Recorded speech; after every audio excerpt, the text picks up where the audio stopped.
নমস্কার, আমুদরিয়া নিউজে আপনাদের স্বাগত। আমি অতনু চৌধুরী আবার এসেছি আপনাদের সামনে চিঠিপত্রের ঝুলি নিয়ে। তাহাদের চিঠি এই বিভাগে। চিঠির দিন আসছে, আর মাত্র কয়েকদিন, তারপরেই আন্তর্জাতিক চিঠি দিবস। 1 সেপ্টেম্বর সেই দিনটি উদযাপন হয়।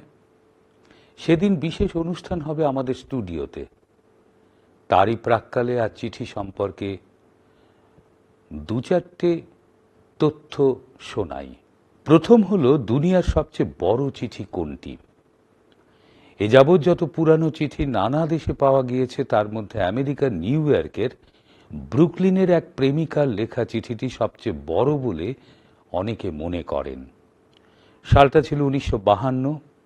সে সময় কোরিয়াতে যুদ্ধ চলছিল। তার প্রেমিক যুদ্ধে ছিলেন। প্রেমিকা সেই প্রেমিককে চিঠি লেখেন প্রায় 1 মাস ধরে। চিঠিটির দৈর্ঘ্য প্রায় 3020 ফুট লম্বা। সেটি লিখতে তাঁর সময় লেগেছিল পাক্কা 1 মাস। এত লম্বা চিঠিটি কিভাবে যুদ্ধক্ষেত্রে পৌঁছেছিল তা গবেষণার বিষয়। সে যাক, দ্বিতীয়টি হল, বিশ্বের সবচেয়ে ছোট চিঠি হিসেবে পরিচিত কোনটি? এটা অনেকেই জানেন, অনেকের মনে নেই হয়তো। মনে করিয়ে দিই, পৃথিবীর ক্ষুদ্রতম চিঠিটি লিখেছিলেন বিখ্যাত সাহিত্যিক ভিক্টর হুগো। 1862 সালের কথা। সে বছর লা মিজারেবল উপন্যাসটি প্রকাশ হয়েছে। সেটি প্রকাশের পর ভিক্টর হুগো প্রকাশককে চিঠি পাঠান। চিঠিটি হলো একটি সাদা কাগজে কেবলমাত্র একটি জিজ্ঞাসা চিহ্ন। আসলে তিনি একটিমাত্র চিহ্নের মাধ্যমে জানতে চেয়েছিলেন তার বইয়ের বিক্রি কেমন হচ্ছে। হুগোর প্রকাশকও কম যান না। তিনি ছিলেন রসিক।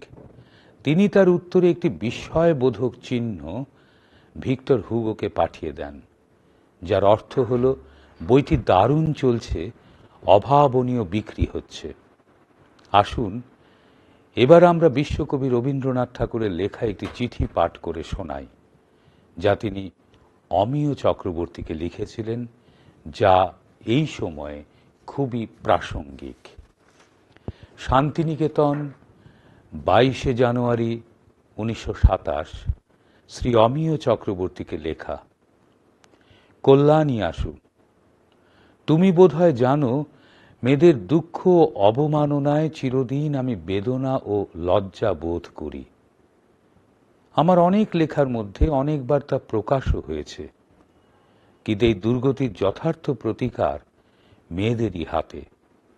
তারা যেদিন নিজের অধিকারের মর্যাদা সমস্ত মন দিয়ে অনুভব করবে, সেদিন সে মর্যাদা কেউ খর্ব করতে পারবে না। তাই মনে করি যে তোমার লেখা আগমনী আমাদের দেশের মেয়েদের মনে আত্মশক্তির উদ্বোধনের কাজ করবে। ইতি শুভাকাঙ্ক্ষী শ্রী রবীন্দ্রনাথ ঠাকুর।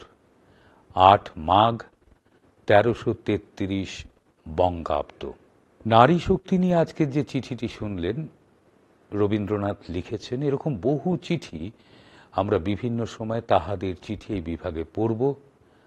আজ এ পর্যন্ত। নমস্কার।